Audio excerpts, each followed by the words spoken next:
Is mic working okay? Nope. Do I need to turn it on?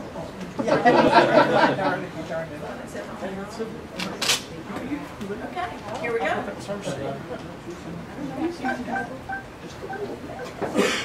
Maybe if I talk, then you know.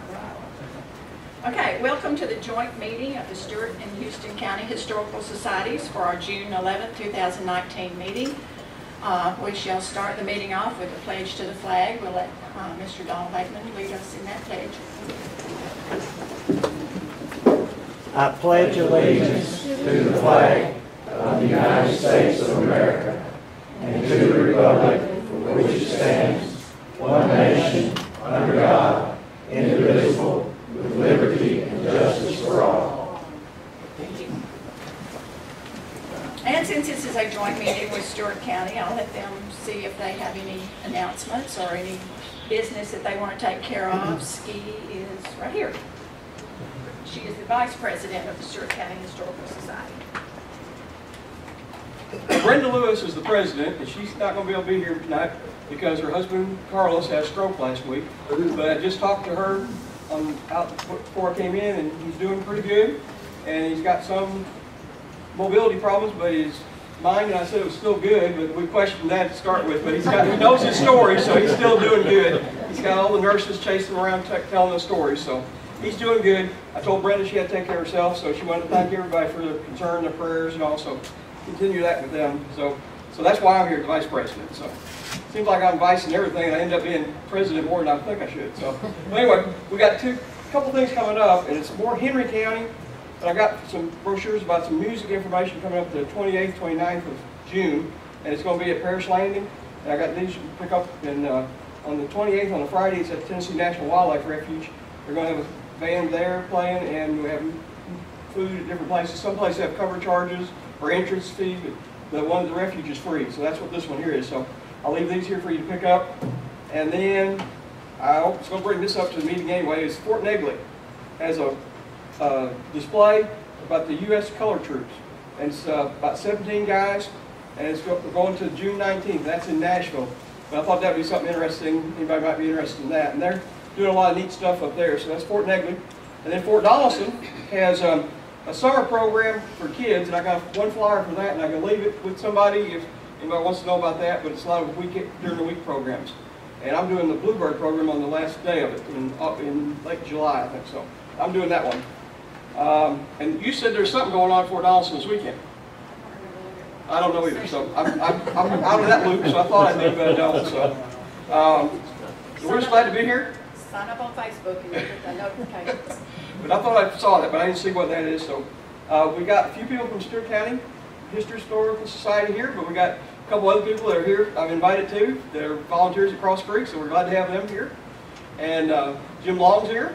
That's always a big thing. If anybody's got questions, you need to ask Jim. Of course, you know, we might not know, but we can find out the answers. That's the way we figure out things, I think, is ask questions and do some research. So that's all I got. Anything else? Well, oh, I want to say something about, what's his name? Morris. Well, you want me to do it? Go.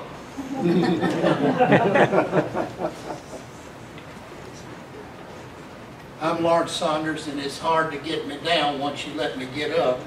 But I've been tracking in the 216-year history of Stewart County. We've had one Congressional Medal of Honor winner, and I've been tracking that gentleman. His name was William W. Morris, and then I've got him down to Camp Grant, Arizona Territory in 1877 when he got out of the Army. That's about 50 miles northwest of Tucson, Arizona. And it's been an interesting type of event to find out just where those people in the records are in Arizona at that time period. And if I can track him, I'll let everybody know.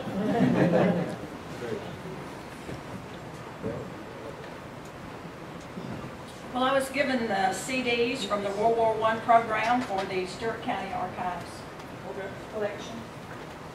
Thank you.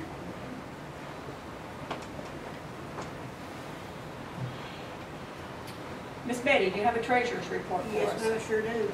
The balance at the last meeting we had, when we had a business meeting, was in our checking account was $4,078.86. Our income since then has been $195 for books and $404 for interest. Our expenses, $462.98. I had to pay our multi-peril insurance this time, leaving the balance in our account, checking account of $3,814.92, and in our other account, $11,013.92. Thank you. Any questions, comments? Is there a motion to approve the treasurer's report? So moved. Second. Second. All in favor? Opposed? Is everybody getting their newsletters that signed up? Okay. Would you like to approve those minutes? Make a motion to approve those minutes? Okay, a second? Also. Okay, in favor? Opposed? And that reminds me, the membership for the Houston County Historical Society is $10 per year per household and $50 per lifetime per household. And Stewart County? Lifetime, 25. 25. 25 Inflation, lifetime. it was 20 when I joined. I'm getting back to more money. Well, I thought it was the biggest bargain going. They're about to catch up with us, so I'm afraid. Okay. Melissa, do you have any updates from the archives for us? Ooh, what a big crowd. My name is Melissa Barker. For those of you who don't know me, I'm the Houston County Archivist. I just want to usually give an update on what's going on in the archives. We have completed our renovations of our room addition, and so any of you that would like to come by the courthouse and see that, that would be awesome. I can tell you in November when we have our meeting at the archives, we're going to be able to put our chairs in an actual room and not in the hallway. So that's going to be fun. I can tell you that we have organized the school records that we got from the Board of Education. We haven't processed them per se. We've not done an inventory or an index, but we've boxed them in date order. And these are actually school registers that the teachers would have filled out for each school that included the students' names, their grades, their attendance. The very early ones include their father's name and the father's occupation. We have them starting in 1922. And they go to 1984. There's a little bit of missing there in the late 70s.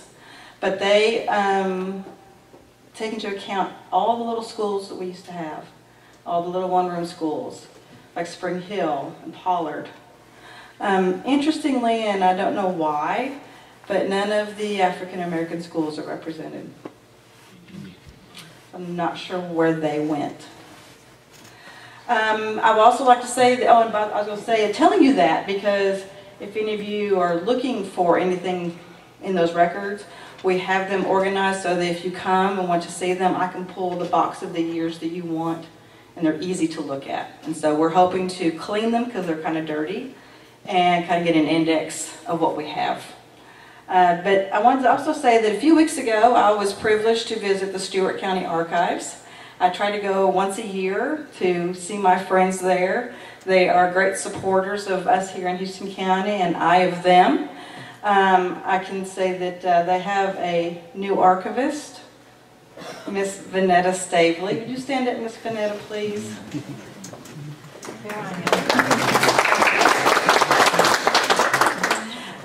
She is a wonderful person. She comes to my genealogy classes, and she's going to do great things for Stewart County Archives and continue them on the wonderful path that they've been on since the beginning. While I was there, Jim Long, who was there, showed me all kinds of wonderful things. I got to look at a ledger book from the Bear Springs that was covered in something that doesn't really stink that bad, but it's got something, coal oil or something on it. I was actually looking to see if there was, my husband's ancestor was mentioned because on his World War I draft card, it says that he was making charcoal at Bear Springs. So I was looking but did not find him. But while I was there, Jim showed me a collection of records that they have received for an attorney, and I cannot remember the attorney's name. William Howell. Will Howell. Will Howell. And these are several boxes of records. And as they're going through them, Kim Schmidt actually has been so nice. They've picked out a few things that were for Houston County and saved them for me, and I got to pick them up. And so I just wanted to share real quick. This is a map that was in something, we don't know. It's a map of Houston County. Deborah seems to think it was made after 1932 because of The eastern boundary. the eastern boundary. It mentions Warden's Store out at Van Leer, and it's just a map. The other item that's kind of curious what you find is an original, let's see, I have my glasses to read, an original Houston County Democratic primary election from 1956. Why? Of course, me and Joe were looking at each other, well, why is this in there? There it is. And the last thing is actually some divorce records. It says in the Chancery Court of Houston County, and oh, I hope they're not related. Because it's from 1964, so it could be somebody. Shirley Maxine Riley and Claude Alton Riley. But anyway, why these were in that attorneys, other than maybe he helped with this divorce, but why this map and why this election was in there, we don't know. But I just want to thank the Stewart County Archives for always supporting us here in Houston County and thinking of us when they run across records that they'd like to hand over to us. So, thank you.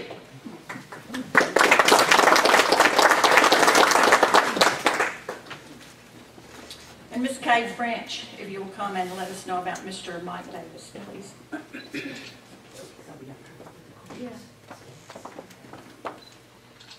Well, it's my honor to say that the Historical Society has decided to give a certificate of appreciation to Mike Davis for helping preserve Houston County's history. And we have a card that we'd like to pass around and have everybody please sign your name and wish Mike well. I think all of us that have been here a long time know that Mike was the one that started our little TV station on the cable news. And every time we went to a ball game or we went to a library summer reading program or the Historical Society or the musical things at the community centers and so many other things, Mike was responsible for preserving our history. And he sort of hit a little wall and is pretty sick right now. So we hope that you will join us and sign your name and remember Mike in your prayers and your thoughts. And we need him back aggravating us again, don't we? So thank you, Historical Society, for doing that.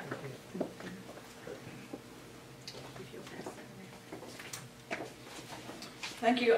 Wanted to let you know the Dickson County Historical and Genealogical Society invites you to the Jack Henson One-Man War and Civil War Story Monday, August the 12th at 6 p.m. It's based on the book by Tom McKinney, and I'm sure most of you have already seen that presentation. He has presented in Dickson County before, but they are inviting the owner of the gun to give the speech. Mr. Actually, General Sessions Judge Ben Hall McFarland, who owns the rifle. He will talk about the use of the rifle and its use during the Civil War and how he became the owner of the weapon. The location for this presentation is yet to be determined because I think they had a couple of hundred people the last time they had this presentation, and the Clement Museum will not hold that much. But if you're interested, it's Monday, August the 12th at 6 p.m. Location to be determined. Also wanted to bring up our 150-year celebration. We're going to need a committee to work on that.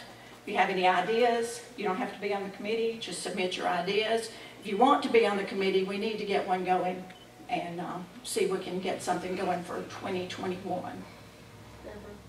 I'll have to be on the committee, but I'm on the board of the Chamber of Commerce, and I talked to them about this, and they're interested in also being involved. Okay.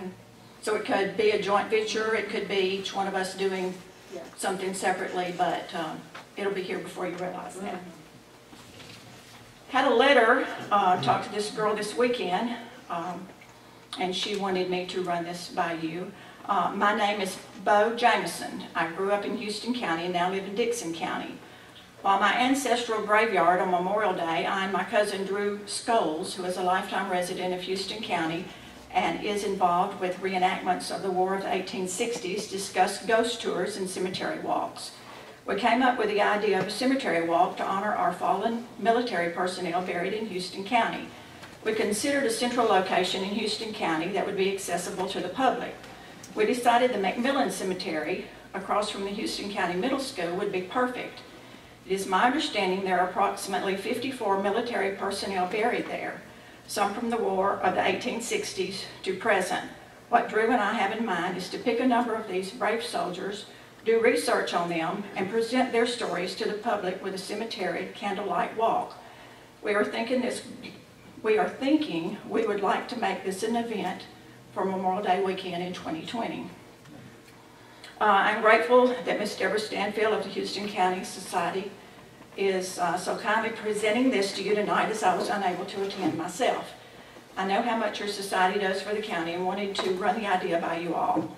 We are also going to contact the veterans organizations of the county and a number of other groups to see if this is an event they would be supported. I have been in contact with Brian Baker of Gallatin, Tennessee. He heads the Sumner County Museum. This October, they will present their 23rd Gallatin Cemetery Walk. Brian has also been helpful with how to go about putting on an event. Of course, there are lots of details and much to discuss. However, I realize this is a busy night for the joint Houston-Stewart County meeting of the Historical Society, and we'll close with this. If you're interested in this, to honor veterans, please call me, and I have her phone number and her email. And I thought she was going to do like a candlelight walk through the cemetery with candles, but apparently this is some big presentation and you have costumes and stuff. So it was a lot more elaborate than I had expected. So you'll think about that. She talked to you. Yeah, because I do the veterans list, and what the idea is to have actors portraying some of the people that, if they can find the person's history or information about the person, have somebody portraying that person is what she wanted to do.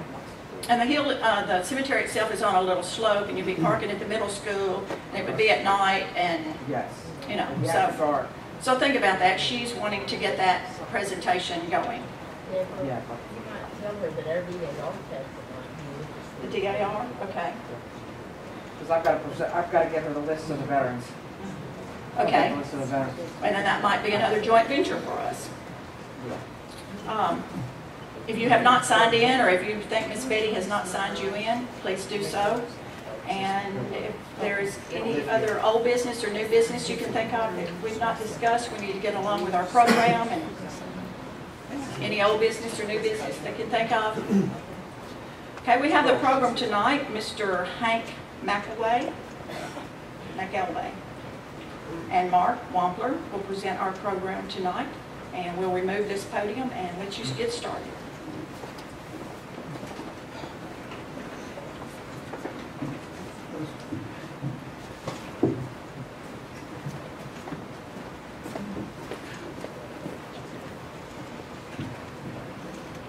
Would y'all like me to use that microphone? Can you hear me? All right. Let me know if you can. I'm using that, but if I need to, I will. But wow, thank you so much for showing up tonight. I really appreciate the invite. Donald found us on the Division of Archaeology website. We gave a presentation back in January. Every year the Division of Archaeology has a current research meeting at the end of January, and we all meet and present what's been going on in Tennessee over the last year. And I think he saw the abstract, and we had intentions of getting a hold of the local societies, but Donald beat us to it. It's part of something that we always try to do with all of our bigger projects is public outreach, to make sure, you know, we love to share our work with everyone, and it's really an honor to be here tonight. I'm again Marc Wampler. I grew up in southern Missouri. Went to school at University of Arkansas, as Hank did. Both got our masters in anthropology there, and then I got my first job actually in Nashville in 2000. So I lived in Nashville for about 7 years, and I went all over the state.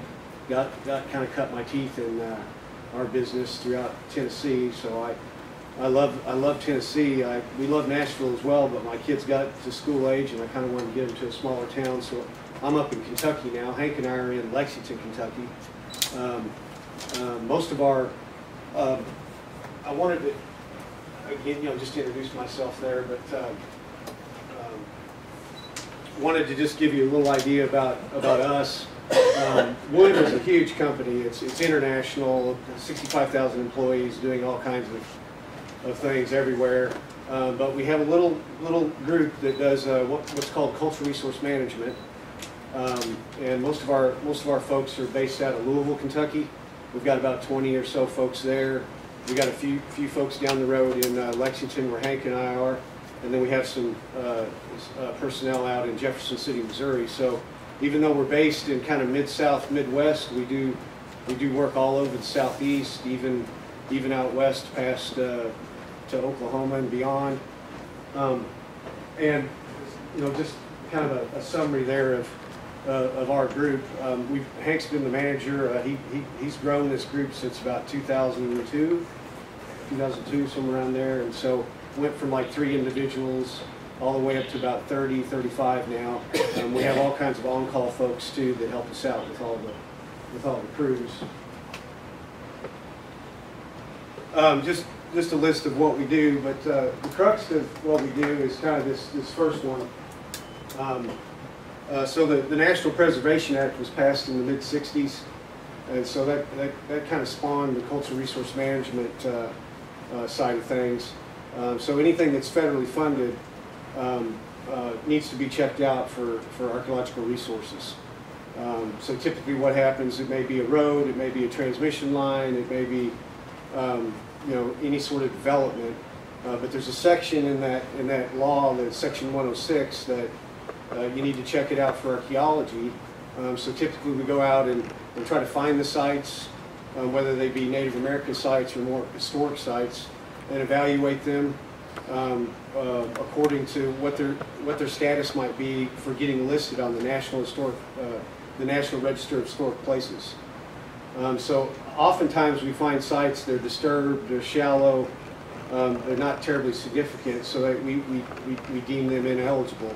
But then often there's sites that need a little bit more work to unequivocally determine whether we think they are eligible for the register.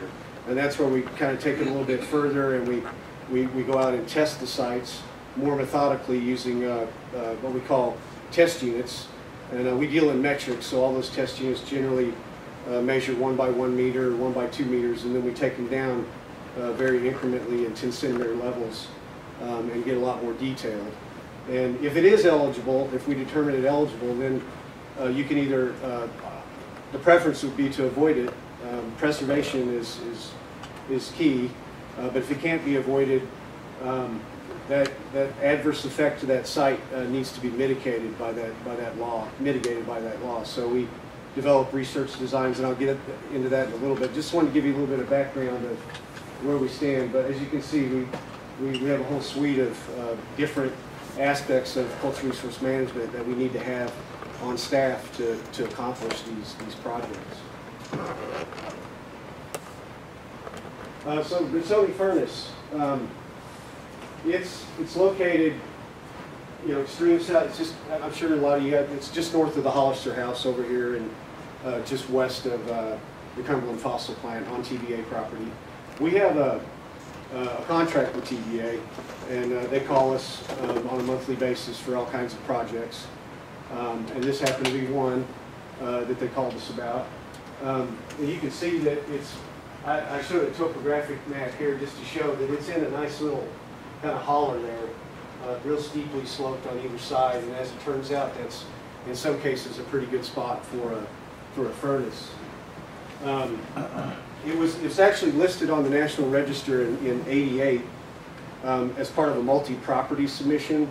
An archaeologist that's retired now that worked with the Division of Archaeology researched all the iron furnaces that he could on the western Highland Rim around the Nashville Basin, and listed all of them as a themed property on the register. So it's been on the register a while.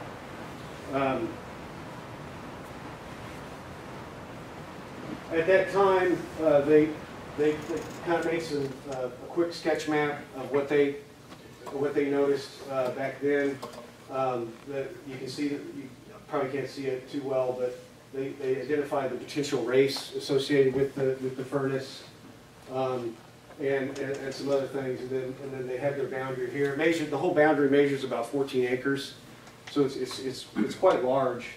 And then in 2013, it's actually the company that I worked for in Nashville early in the 2000s, TRC.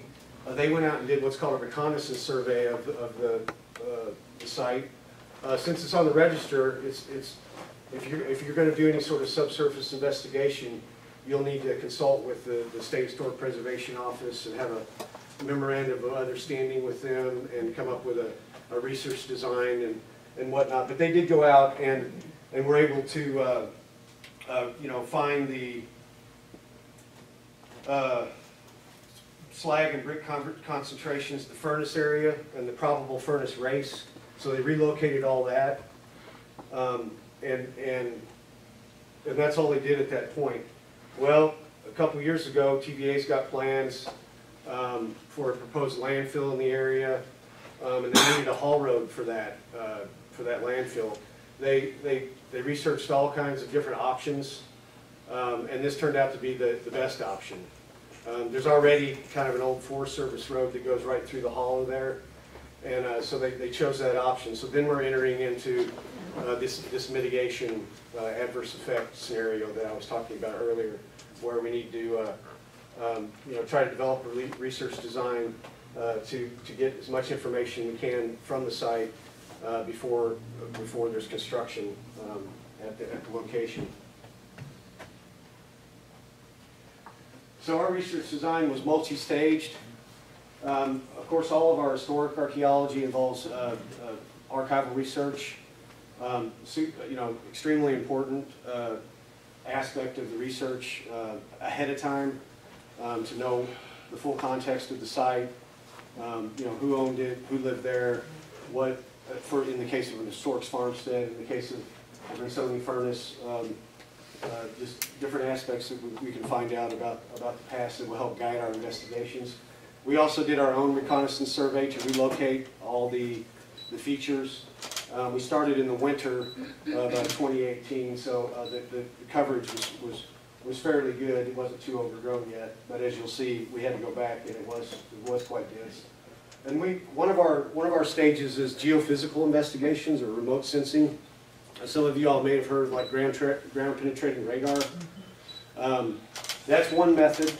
Another method is a magnetometer, which is kind of a high-powered metal detector, if you will. And then there's also electrical resistivity meter. And that turns out the best situation for this particular site. So we go out and do that ahead of time, and we can come up with anomalies in the ground. Maybe it's a foundation or the actual potential foundation of this furnace, but it really focuses our excavations it's non-invasive, so without disturbing the site, we can kind of get a pre-map of everything and really have a focused view of what we're going to tackle. And then, of course, test unit excavations, as I talked about earlier. There was also shovel testing involved in this, where we shovel test holes in the ground and screen them in a systematic way. It's a quicker way to kind of get a full picture of the site. And then ultimately the artifact analysis in the laboratory, which is still ongoing, and some specialized analysis of botanical remains, plant remains, and whatnot. And then our report preparation, which is also ongoing. So the talk today is going to focus on the excavations, and we do have some results to show as well. But just kind of wanted to walk you through the process here.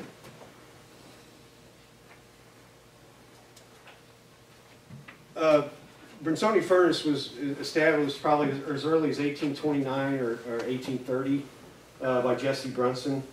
Brunson died in 1836, and the inventory of his estate mentioned his personal property and real estate, including the Byron Forge, and rather significantly, the listing of 45 slaves that he owned. There's no mention of the Brunsoni furnace in his estate inventory, so it's likely that the furnace was was in operation until his death. In 1841, his heirs sold the Byron furnace to James L. James, who continued to operate the forge well into the 1840s. And then he sold it to Henry Hollister, which the Hollister house is just right down the road from, probably not even a quarter mile from this location. And an author writing in 1859 maintained that he constructed a new furnace, Hollister, the Ashland furnace in 1851 from the stones of the Brunsoni furnace stack. So there's a big clue in the archival research that we may not have the full furnace at the site. The iron industry was a very important one in the Western Highland Rim of Tennessee throughout the 19th century. I'm sure you guys are well aware there's furnaces in Dixon County, Stewart County, Houston County, Montgomery County, just scattered all over, and a lot of those were part of that property, the NRHP property submission. The process of making the ore is relatively simple. You mix ore, fuel, and a mediating agent or flux or the charge in a furnace to separate the iron from the oxygen and allow carbon to take its place. The furnace is then tapped to let the liquid run through trenches of sand in a way that resembled the line of piglets nursing a sow, hence pig iron. And by the way, we brought some examples of artifacts on the other side, on the table on the other side of this curtain if y'all want to take a look later. Some of it is from Brunsoni, but some of it is from a general type collection that we have to give you an idea of some of the historic artifacts that we collect or recover and study. The fuel for Brunsoni was charcoal, and the flux was limestone placed into the furnace shaped like a truncated pyramid, which I'm sure you all have seen examples of around here. Once the furnace was hot, workers dumped the charge into the top of the furnace stack. Once the furnace was hot, workers dumped the charge into the, well, I just said that. Our air was forced through the bottom of the furnace to heat the components and start the chemical reaction. At Brunsoni, we think that the air was forced into the furnace using bellows operated by a water wheel situated in the race. While the mining, stockpiling, and charging of the furnace was accomplished by laborers, perhaps enslaved, tapping of the iron required a skilled founder.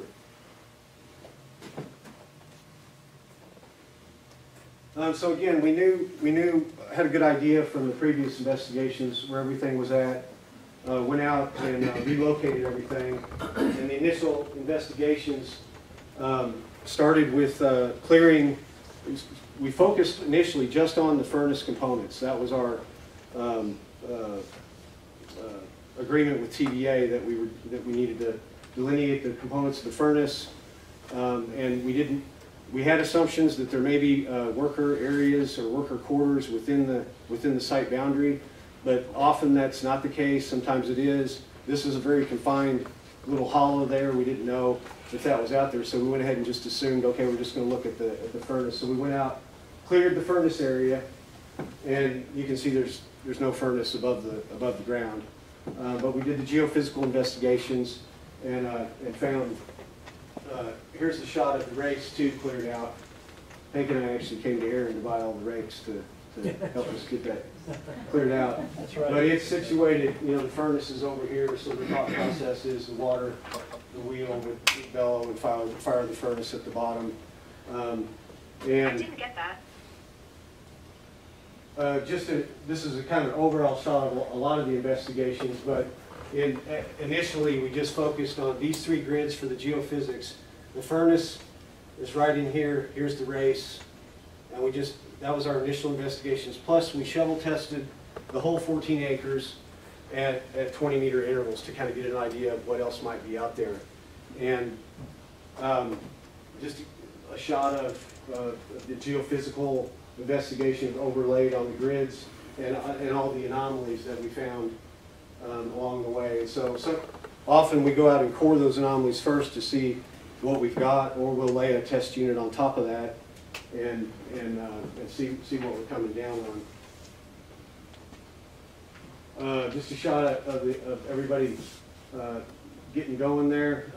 Initially we got the safety vests on, but TVA got a little heightened after we first got out there, and eventually we had to wear hard hats, safety glasses, snake chaps, steel-toe boots, a safety vest. But you know, safety first for sure. It was maybe a little overkill in some spots. We didn't have any mechanical excavations going on, but you'll see later with all our garb on. But you can see we use the screens to screen the dirt, collect the artifacts. Just a closer shot of the furnace investigations. Got several test units in here around the where we thought the furnace was based on some of the geophysical anomalies, and then some ancillary excavations. Came down on remnants of the furnace foundation, and so it's pretty robbed out. They dismantled it and used it for another, but we still have the base of it. No intact remains found on the northeast side. It's hypothesized, as I suggested, that the furnace was dismantled and the large blocks were hauled away. Units also exposed alternating deposits of sandy gritty soil with charcoal and ash. These, coupled with the distance from the furnace, suggest that this was once the casting floor where molten iron was channeled into molds dug into the sand. The casting floor would have been covered by a roof. No evidence of the structure like posts or piers were found, but we did find a few cut nails that I'll show in a little bit, actually right now.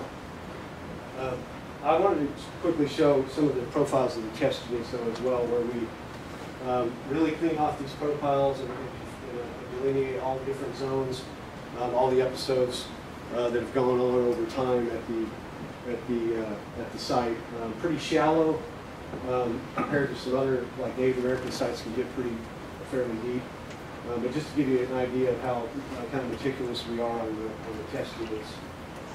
And here's an example of some of the artifacts. Really only a few artifacts in the furnace area, which is to be expected as far as any sort of living going on there or longer term occupation.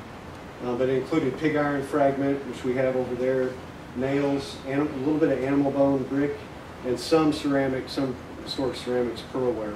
But overall, all consistent with the overall operation of the furnace. You'll recall earlier I showed kind of the whole picture of some of the excavations. Well, that shell testing we did initially found several activity areas. One we called Domestic Area 1, we called Domestic Area 2 is this one. Domestic Area 1 ended up being a more modern 20th century remnant of a structure on the property not related to the furnace. But we had Domestic Area 2, and then a blacksmith area, and a possible, at the time, a worker, possibly a slave quarter area. There's a creek that flows through the site, kind of adjacent to this road here, and the slave quarters were within line of sight across from Domestic Area 2. Domestic Area 2, a test unit place found the remains of a burned structure. Okay, there's all the safety guard. But it gives you an idea, and also this is later in the spring, so the foliage is up. Just showing everybody at work there. Oftentimes we've got to get tarps out to block the sun so we can get better shots of the profiles, get meticulous photos that we can include in the report and archive down the way. So Domestic Area 2, we surmised is possibly the supervisor house at the furnace. It's situated kind of downwind behind the furnace. Yeah, so furnace area kind of right in here, Domestic Area 2 kind of down a little bit from the furnace. And found remains of a burned structure. Artifacts recovered included pearlware dating to the 1820s and 30s, early cut nails. 45 test units, 1 by 1 meter test units were excavated at Domestic Area 2, as well as the worker slave quarters area. And we postulate the supervisor's house because of the proximity to the furnace and juxtaposition to tentatively defined laborers' quarters. The amount and size of cut nails suggests that the structure was framed in construction, indicative of permanent or possibly higher status. The likelihood of a frame structure combined with a high-cost ceramics, kind of high-end ceramics from the day, and the location all suggested that that might be the supervisor or possibly the office. Continued excavations in the supervisor area, 15 more 1x1 units, and we also did a series of 50 by 50 centimeter units. Units encountered a very low density of artifacts. This is an example of the burn, the evidence that the structure was burned at some point. And so often that will seal deposits underneath the burn layer, and so they're a little less disturbed, and we might get into some more what we call intact deposits to help us move along there. An example of some of the artifacts from the domestic area too, including early and late cut nails, faunal remains, ceramics, and iron tool fragments. We found a gully that kind of collected artifacts off to the side of the structure where a lot of the artifacts was found. But the low artifact density suggests the structure may have been used intermittently, like I said, for an office rather than a more full-time residence. More domestic artifacts, specifically ceramics and container glass, would be expected near a residence that was occupied on a continued basis. Cleaning activities may have also been the culprit for the low artifact counts.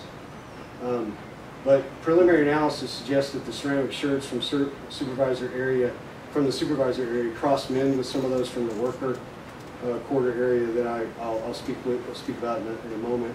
We did collect a soil flotation sample from the gully, and it contained wood charcoal from a variety of trees, but also hickory nuts, black walnuts, American chestnuts, sunflower seeds, bayberry, and cherry. What these suggest about diet or use in the area is yet to be determined as analysis. But what we do is we collect a pretty large soil sample.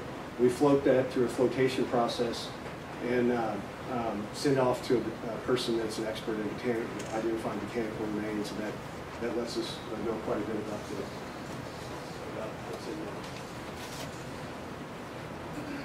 there. So the proposed worker quarter area identified across the creek contained early 19th century ceramics, container glass, and cut rock nails in 3 concentration areas thought to represent 3 dwellings.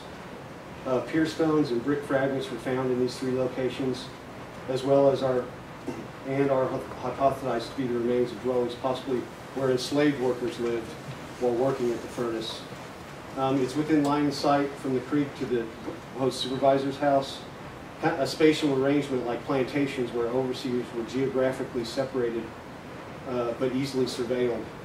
The presence of only a few cut or rock nails at the worker area as compared to the supervisor area suggests these dwellings were less permanent and likely built with logs consistent with what was known about quarters of enslaved laborers at plantation sites.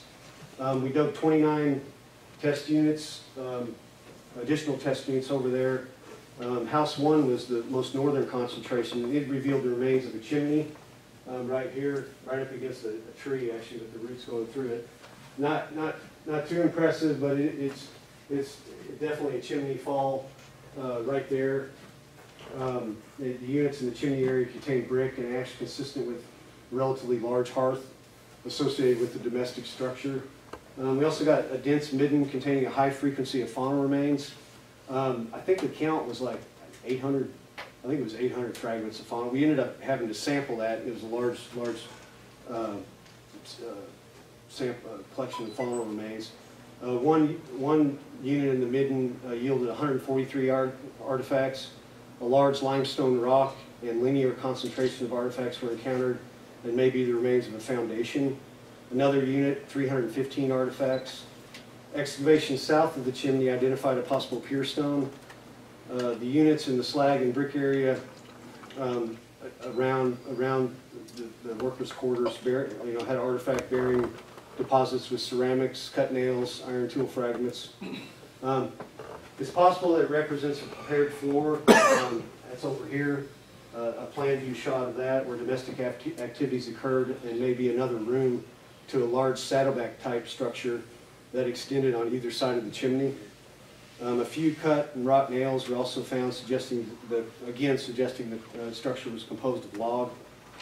And the Didsmid suggested this structure may have been used as a cookhouse, where all the food was prepared and where workers, perhaps slaves, came for meals between shifts at the furnace, ore mines, or limestone quarry. Preliminary faunal analysis found sheep, goat, pig, and deer was being consumed, largely pig, but we did find some wild deer. I think there was some rabbit also, and a wide variety of plant resources, including blackberry, raspberry seeds, persimmon, corn, hickory, black walnut, hazelnut, American chestnut, grape, cherry, pokeberry, and sunflower. I'm going to show a series of artifacts. These are some of the examples from the slave area. We've got, some handmade brick fragments. You can see the glaze on that, signifying hand daub. A hand-formed clay ball with rock temper. You can see some of the historic ceramics here. A thimble. Here's an example of some of the faunal remains. It looks like some deer teeth there. And then some nails and some other metal items. Artifacts recovered from the excavations totaled almost 5,000 items. Preliminary findings indicate the ceramics are highly diverse in decoration, with edge decorated, annular and dipped, molded transfer prints, and under and overlays hand-painted varieties of creamware, pearlware, whiteware, and bone china. So all consistent with the 19th century, early 19th century occupation here.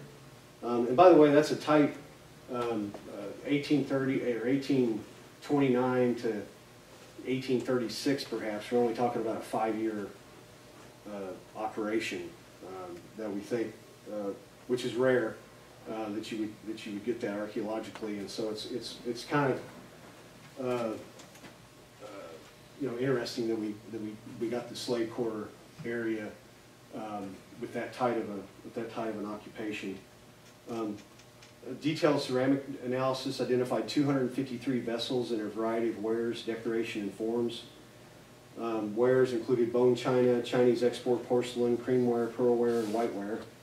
Whiteware vessels outnumbered everything. There was 182. Diversity of the ceramic decoration has been used. Some more examples of the ceramics. Diversity of ceramic decoration has been used as an indicator of slave assemblages on plantation sites in Kentucky and Tennessee. And we're going to use that with our ongoing analysis here as well. Transfer printed vessels outnumbered all others at Brunsoni with as far as transfer with 45. Only 9 vessels exhibited annular decoration, which is contrary to findings on plantations where annular bowls were found to be used by enslaved African Americans. Vessel decoration and forms were diverse with teaware, tableware, and serving forms. Ceramic forms have also been tied to slave assemblages where bowls were used to consume soups and stews in a communal setting. But interestingly, only 4 bowls we've discovered in the Brunsoni assemblage. A little bit more. So we've got all these over on the table as well that you can take a look at. Just an example of some of the data that we produce, where we're diving deep into all these ceramic fragments and trying to find out the minimum amount of vessels that we have and what different forms they are with the decoration.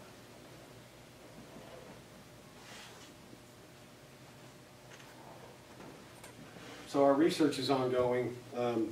We're trying to complete this report. We're happy to pass it along to everybody when it's completed. When's it going to be completed, Hank? I thought you were just about to finish it. We're getting there. It takes a lot of time to tease through this stuff and make sure we get it right, or try to get a good, solid interpretation of the whole picture. before this site is affected by this road. But this is just a few of the, it's too small to see, but we've got a lot of research questions that, I mean, ongoing. We're looking at differential housing and spatial layout, comparing that to plantations. It's really, this is unique. We can't, there's not a lot of comparisons for, they're out there, they just haven't been excavated or looked at. But it's rare to get the furnace operation with the housing quarter, the labor quarters associated with it. So this should serve as a basis for comparison for other sites as well. But we're still searching for other comparisons. But to conclude, you know, in selecting a site for an early blast furnace, the builders basically look for three requisites: a bed of ore near the furnace site, timber to manufacture the charcoal, and water to furnish the blast of air. All these seem to be met with the Brunsoni furnace location. Our efforts identified the furnace remains and location, casting floor remains. The charging deck, I didn't mention that earlier. You know, I said this was a kind of a deep holler. Well, the furnace was right up against the steep slope, and we were able to go up, and you can tell that the platform is just right above. Right above up there. We did a little poking around up there. Lots of remnants of the mixture up there. So we identified casting floor remains, charging decks, stockpiling areas, and pathways used to move iron ore, limestone chips, and charcoal around the furnace. Excavations also found two domestic areas that date to the early 19th century when the furnace was in operation that represent dwellings where free and enslaved labor lived while engaging in various activities at the furnace. The process of iron making required oversight, but much of the actual work involved mining, quarrying, hauling, pulling, scraping, all the other menial tasks. This meant that an iron furnace's workforce blended a relatively small number of high-skilled workers with relatively large numbers of unskilled hands, with the majority of southern iron makers relying upon slaves for unskilled labor. Iron furnaces depended upon steady and reliable labor, and furnaces and forges tended to house slaves in cabins erected in rows about the furnace. One iron works and foundry in northern Georgia even produced one-room cabins with rear appendages where slaves kept chickens and cows. Excavations at the Brunsoni furnace seems to have identified a similar arrangement where enslaved laborers lived while working at the furnace. Food appears to have been prepared at a single location, a cookhouse, that may have also provided accommodation for slaves that worked in shifts. Ceramic analysis suggests that the recycled cups and plates from the main house were used rather than bowls, that log was used for dwellings used by enslaved laborers, and that the slave diet included varied meat sources and wild and domesticated plants, seeds, and nuts. And as our analysis continues, information from plantations in Kentucky and Tennessee will also be used to explore this unique and important iron furnace site. So we want to thank TVA. I may have mentioned earlier, they're very proactive, really care about their cultural resources, and we want to thank all the help that we got from them throughout the project. And thank you all for coming. And if you have questions, I'm happy to, answer what I can. Did you find any evidence of the ore beds for this furnace? No. It can't be too far, but we didn't find exact, the actual kind of mined out areas, but shouldn't be too far away with the topography around here, I would guess. Have you seen that before? Yeah, just some other furnaces around where you can see where it's not too far from the stack. Right. You can tell where they were whacking into the hillside. Sure. Yes, sir. The 1 meter square excavation places, how deep traditionally would you go with them?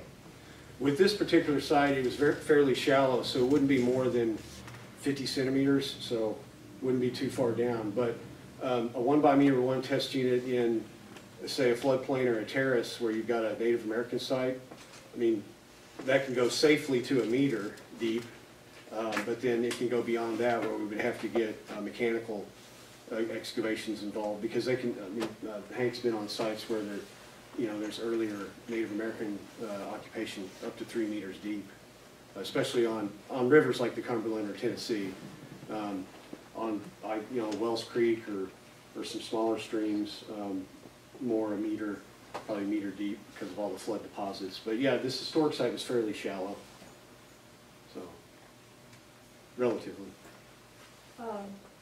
Do you happen to know if the State Division of Geology is still located on the 11th floor of the LNC Tower?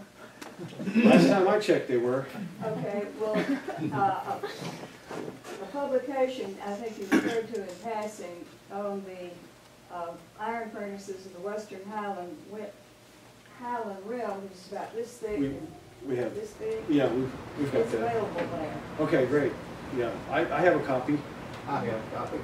Yeah, and that was by Sam Smith, he's the lead author on that, and he was the one that did that multi-property submission. And I remember being on that floor. They've got several there where you can. But yeah, I used to go up there and take chert and rocks that I'd find, and I knew one of the geologists up there, and I always wanted to get to the 11th floor of the LNC building. Although these days you can't see much from the 11th floor, but more buildings. So. Well, my mother worked for the State Planning Commission Okay. in the late 40s and early 50s, and she had a friend named Dr. Whitlatch. Oh. And he was a geologist, and I would give her rocks, and she would take them to him, and he would tell her the story of them. And got to the point where my mother told me that for every rock I brought in, I had to take one out, and I got to be really good at smuggling rocks. But I found a book he wrote up there, and it was $2. They had never raised the price. Yeah. Oh, it's a wonderful place to go. Yeah. I forgot. I didn't know you could take It's rocks been there. years, probably 8 years since I've been up there. Suzanne Hoyle used to be the site file curator at the Tennessee Division of Archaeology, and her husband was I think for a while the state geologist. And I used to go to him. Well, I don't do downtown Nashville traffic anymore. No. But I sure liked it while I could. Nobody does anymore. That's why I moved. I went down there a few years ago with Mr. Berlin. He was a state geologist. Okay. And we went for the meteorite crater. Oh yeah, yeah. Wells Creek. And we went to where the quarry was down below that Wow. north of the house. Wow. Yeah. The small quarry, not the big one. Yeah, there's a really interesting Native American site on the rim of the crater, and that's on TVA property. And we had proposed some work on that, but they, I guess the development changed, and we focused on the Brunsoni furnace here. But that Wells Creek crater is amazing. Have you been to the quarry down below the house? No. This is a small quarry that was run back in the 50s. Okay. And he thinks that was the center impact of the crater. Okay. And that's what Mr. Rowland thinks. Yeah. I've seen the topographic map where you can totally see, because you can't really see it when you're out with all the trees. But it'd be interesting to see if that spot's right where you're saying it might be. Yeah. You used the term pier stone. Right. What is a pier? I don't know what that is. I'm only probably the only one that read that. I don't. It's a stone where you have a foundation of the timber of the building sitting on. Y'all seen those things like barns? They have a barn sitting on a pile of stones. That's a pier stone. So a pier stone is one of the foundational stones that's used as a support the base that way. And so we find them, and you find one, and you might find, all four to get the sizes of the house.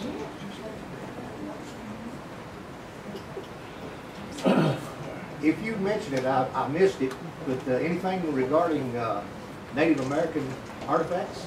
Well, we were talking about that at dinner, because it's not a great spot for, at least in my experience, that you would find like an encampment.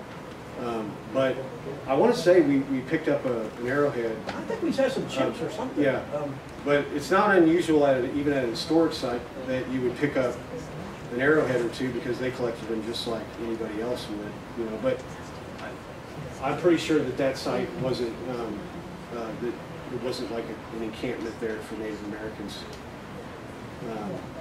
At least we would have found a lot more, I think. I think we found some flakes, we call them, the chipstone from making an arrowhead, and maybe found one arrowhead. I think That was probably collected by one of the workers or something maybe.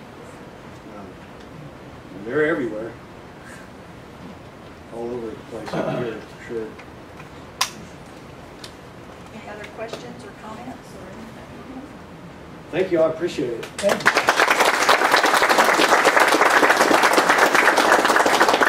We want the Houston County Historical Society would like to present you with a 1860s map of the area you're excavating. Thank you very much. Oh, thank you very much. I didn't do enough to get there. Sat right there. And they will be available to show you artifacts that they brought. Our next meeting is July the 9th, 7 o'clock, same place here at City Hall, the Bob McKinnon family. So hope to see you all there. Enjoy the refreshments, enjoy our experts on the iron furnaces, and hope to see you next month. Enjoy the refreshments. Thank y'all. Yeah. Every